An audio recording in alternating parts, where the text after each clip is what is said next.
রাকাত, জোহরের 4 রাকাত, আসরের 4 রাকাত, মাগরিব 3 রাকাত, এশা 4 রাকাত এবং বিতির 3 রাকাত পড়ি, এক্ষেত্রে আমার নামাজ কি কবুল হবে?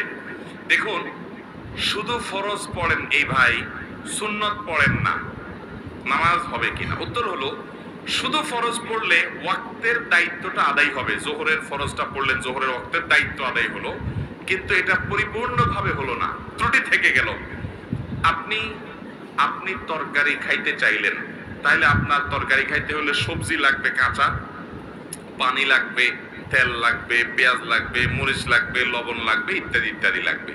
এখন আপনি পানির মধ্যে কাঁচা সবজি সিদ্ধ করে রান্না করে নিয়ে আসলেন, লবণ তেল হলুদ কিছুই দিলেন না, তাহলে এটাকেও সবজি বলা যায়, কিন্তু এই সবজি কেউ খাবে না, আপনিও খাবেন না। ঠিক না বেঠিক?